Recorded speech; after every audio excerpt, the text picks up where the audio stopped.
Well, forget what housing might do. This is what President Obama did do today. The president setting a precedent, becoming the first U.S. president to come out openly in support of gay marriage.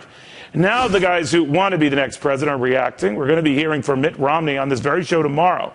But first, his sole surviving challenger, Ron Paul, with me right now. Congressman, very good to have you. What did you make of the president's change of stance on this? Well, I have no idea, except it's probably politics as usual. I mean, he must think it's worth some votes, so he came out at this particular time.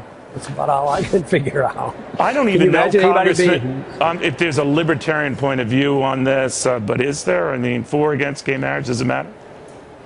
Well, our position is stay out of people's lives. I would like the state to stay out of marriage. I think marriage should be something that you do in a church. Me personally, I would do it in a church, but a voluntary association shouldn't be interfered with by the state. So I'd just assume that the state not issue licenses or define marriage, let the individual, let two people define marriage. And it'll still annoy some people, but it also would get rid of this whole debate. We wouldn't be arguing about the definition of marriage. I can have my definition, somebody else can have theirs. So it's the interference of the state that we see that gives us this difficulty. Congressman, Mitt Romney, when he did address reporters earlier today in Oklahoma City, who asked him about this, he was very terse to the point, didn't dwell on it, in fact, left quickly. I believe a marriage is between a man and a woman, and left it at that. What do you think of that? Well, I don't have any problem with that. That's my personal belief. I've been married for 55 years, so that's my personal belief. But that doesn't mean I should write laws and force other people to accept my standards. I should set a standard, and maybe people would want to emulate it. But I don't like using laws to mold people's behavior. Not because I don't think their behavior could be improved. It's just I don't believe that's the role of the state. Is not to make people's behavior different.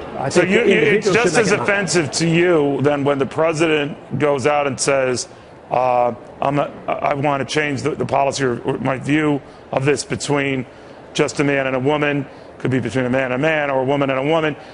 You don't like it anyway the state declares what's an acceptable marriage?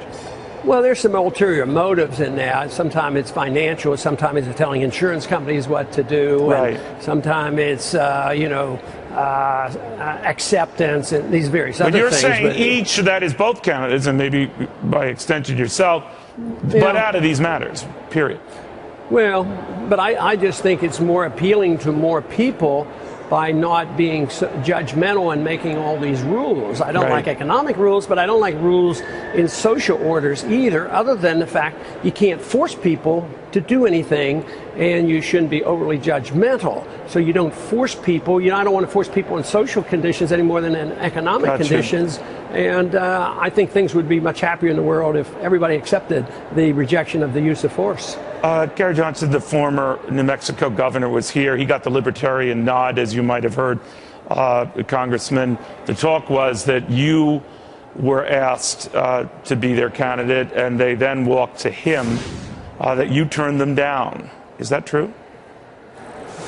No, I never had a request personally made to me. I, vaguely heard people talking about it on the internet, but no, nobody came to me and asked me to be, because I was in the middle of a race. I'm still, a Republican candidate. I've been elected 12 times as a Republican, so I think that they knew what the answer would probably be. But that you would say no, because your son was with me on Fox News the other day, Congressman, and he said there's no, I'm paraphrasing here, but the gist of it was there's no way you'd be running as an independent party candidate. Is that true? Well, that's what I've said all along, that I have absolutely no plans to do it. So if you had your choice between, if you don't get the nomination, and it would be a Herculean leap for you to get the nomination, Mitt Romney, Gary Johnson, Barack Obama, who do you vote for? Well, I'm still voting for myself because I'm still a candidate. All right, good answer, good answer. All right. Congressman, great seeing you again. Thank you very, very much. Thank you.